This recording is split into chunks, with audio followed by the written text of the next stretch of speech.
Now, from WYDC TV, this is Big Fox News at 10.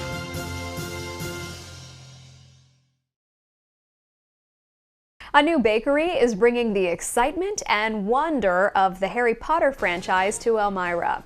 Our Maggie Hall introduces us to the owner and tells us what inspired the eatery. I'm here with the Sorting Hat to tell you that if you haven't received your Hogwarts letter yet, visiting Honeyduke Confections in Elmira is the closest you can get. And you don't have to get onto the Hogwarts Express to get to it either. So Harry Potter has been a big thing in our family for years. Every November to about February, we watch Harry Potter, all the movies, and it's just a big holiday event for us. Caitlin, a Slytherin, with her husband James, who's a Hufflepuff, run the bakery together. Caitlin is head baker and told me firsthand that Honeyduke is for everyone. So about 70% of our items are gluten-free and 90% of them are dairy-free. There's not many places around here that offer like select items that are allergen friendly or even a whole menu that is allergen friendly. All of the treats here at Honeyduke are homemade. They even have chocolate frogs, a treat that the Harry Potter characters enjoy throughout the books and movies. Honeyduke Confections is open Tuesday through Saturday. They can be found at 1849 West Water Street in Elmira. Here at Honeyduke, you can get your Harry Potter and Sweet Tooth fix, all in one trip. Maggie Hall, Big Fox News, Elmira. A $5 million verdict has been weighed against Arnott Ogden Medical Center. The medical malpractice case was levied at one of Arnott's former surgeons, Dr. Gary Mann. Ziff Law Firm litigated for the patient in the case and cited a 2017 procedure that left their client with serious and harmful complications. Reportedly, since then, the patient has experienced serious complications and had to go through surgery because of the impacts of Mann's procedure. The verdict was reached by a Chemung County Supreme Court jury. Navient, a loan servicing and collection service, will lay off 300-plus employees in the southern tier.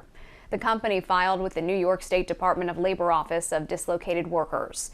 Navient citing economic factors as the reason for the layoffs. The company reports in the filing that first cuts are expected to begin right after Christmas on December 30th. Stocks fell this morning after traders analyzed the just-released September jobs report. Now all eyes are on the Fed and whether we're in for another large interest rate hike. Caroline Shively has more from Washington. Wall Street opening Friday morning on the heels of a federal report showing the labor market slowed hiring in September, still adding a solid 263,000 jobs to the economy. That's down from 315,000 in August and could indicate the job market is cooling after a red-hot run that has helped fuel inflation for months. This was a fairly solid report. We're seeing a gradual decline in job creation. September's unemployment rate fell to 3.5%. Wage inflation also slowed to 5% from 5.2% in August. Slowing job growth could mean less pressure on employers to pay workers more and raise prices for consumers. And we're clearly seeing some easing of pressure despite the fact that we don't have an increase in the supply of labor, which is kind of impressive, actually. And it suggests that companies are actually holding the line or starting to, kind of slow the pay gains that they were offering. Analysts still pointing to warning signs in the economy. There is a huge shortage of workers in this country right now. It is becoming a real curse. Investors are hopeful that Friday's report indicates the Federal Reserve's push to ease inflation is taking hold after 3 hefty interest rate hikes. We're doing everything we can to bring these inflationary pressures down. The Federal Reserve's next interest rate decision is set for November 2nd. In Washington, Caroline Shively, Fox News. Some competitive advantages held by employers could be shifting to employees thanks to law changes by states.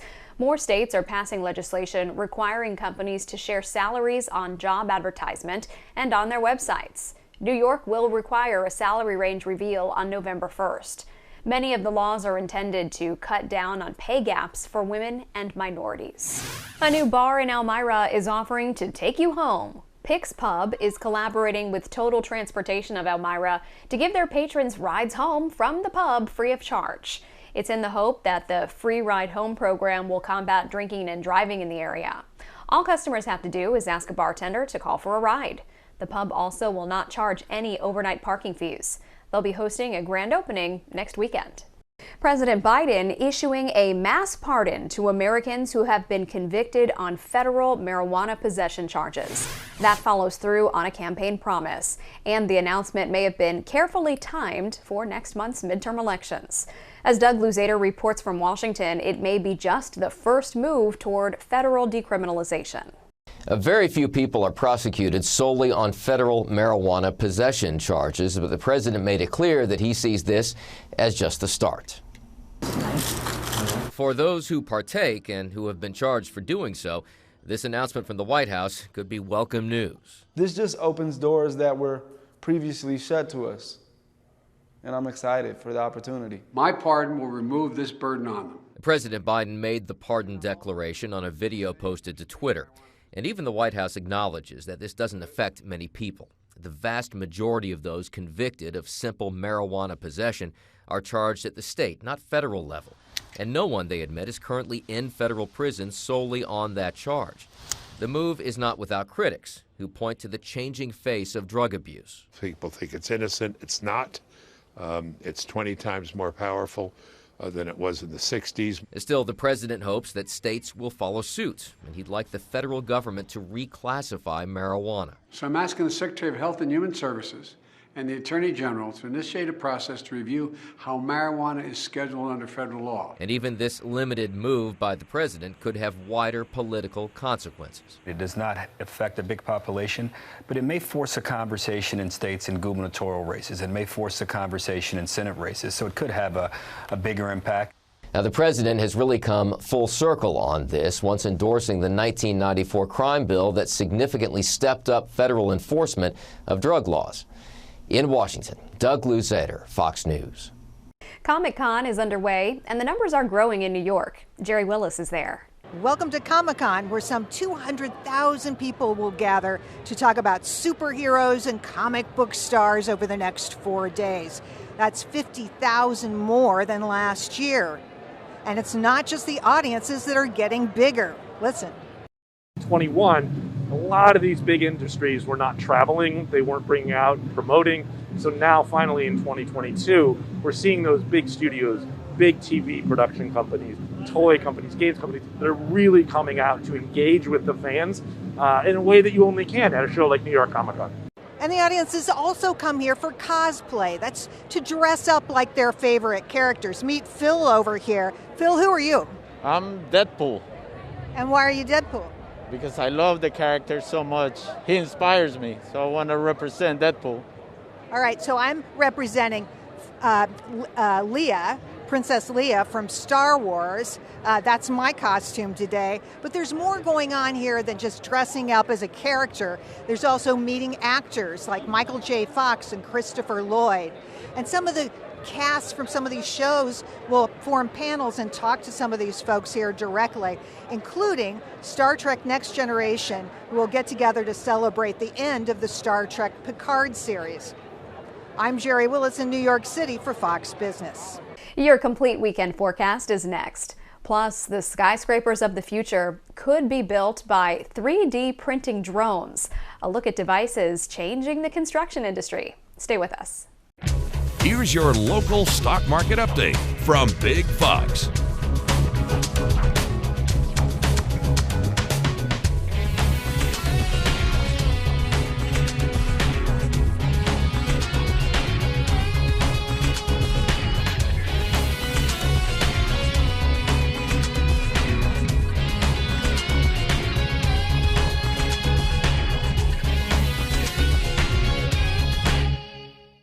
Now, your Twin Tiers forecast from Big Fox.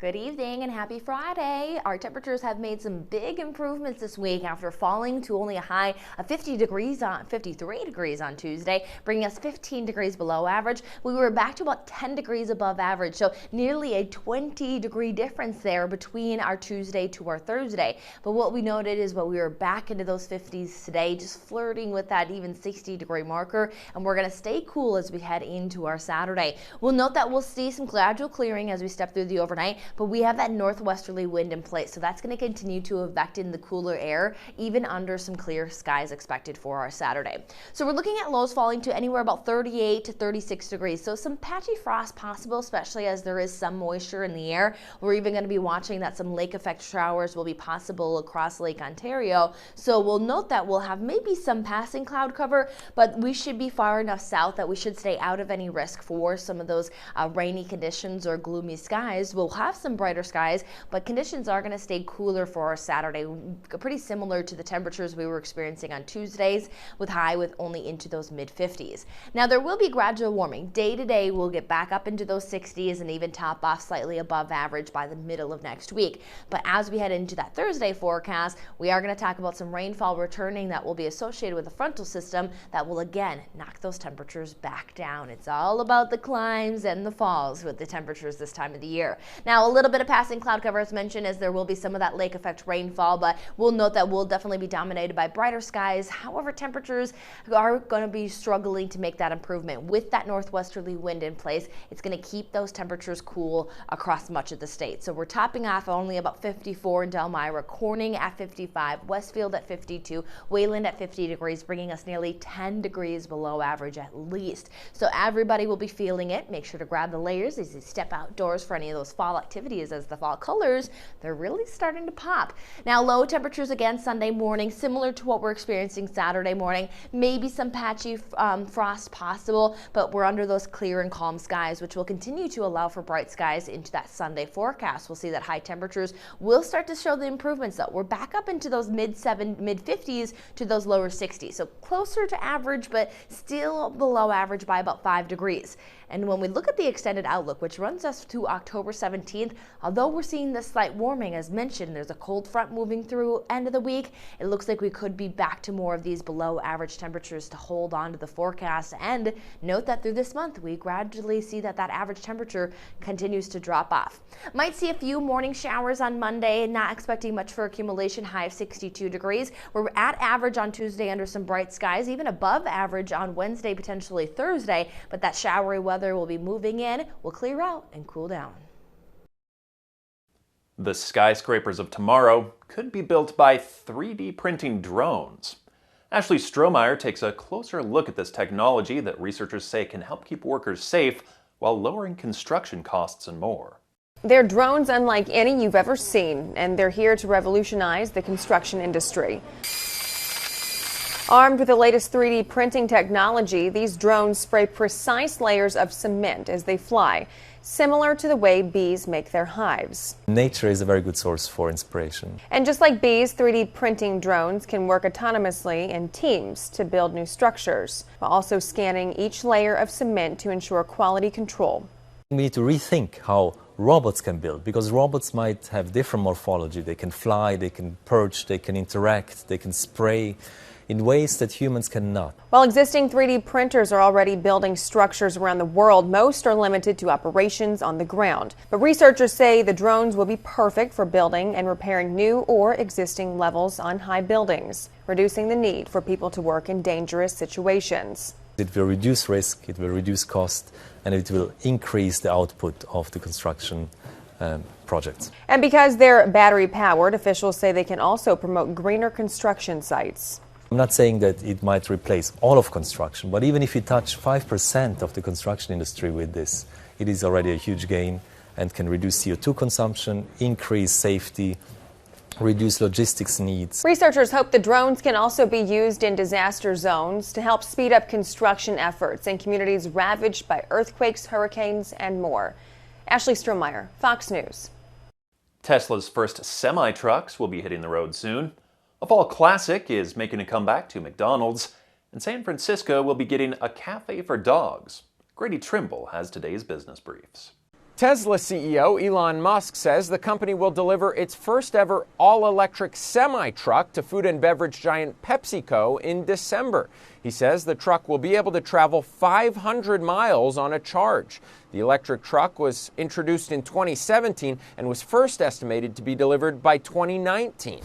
McDonald's is bringing back its iconic plastic Halloween buckets from the 80s just in time for the holiday. They double as trick-or-treat pails and feature spooky characters named McPumpkin, McGoblin, and McBoo. Happy Meals will be served in the buckets starting October 18th until the end of the month. And finally, San Francisco is going to the dogs. An upscale doggy cafe opening its doors in the city's Mission neighborhood last month. Dogue serving up a raw menu that includes beef liver flan set inside an egg and steak tartare. On Sundays, the storefront transforms into a Bon Appetit cafe featuring meal plans tailored to a dog's age, weight, activity level, and special dietary needs. Prices aren't listed on the website, but we hear the tasting menu starts at $75. That's business. I'm Grady Trimble. Still ahead, a new government report finds that more teens are vaping. A look at the data coming up. Vaping by children is still proving to be an issue, with the new government study highlighting the increase in teens using electronic smoking devices this year. Ashley Strohmeyer has the latest. A new study from the CDC finds a growing number of teenagers are vaping, even after federal and state officials jacked up the purchasing age for e-cigarettes and other tobacco products, as well as banned most e-cigarette flavors. Sometimes it's like in class, which is shocking because the teacher doesn't notice. But most of the time it's like in the bathroom. Researchers surveyed roughly 28,000 middle and high school students across the country and found 14% of high schoolers said they recently vaped, up from the 11% who claimed to use e-cigarettes last year. Of that group, 28% said they vaped every day. Meanwhile, only 3% of middle schoolers said they recently used an electronic smoking device. We're still seeing youth who are being caught, using these products on school grounds. Most of this year's study participants took the survey while in school, compared to most who did it while at home last year because of remote learning. Health officials say kids are more likely to report vaping in school than at home. I've seen kids, cutting class to go vape,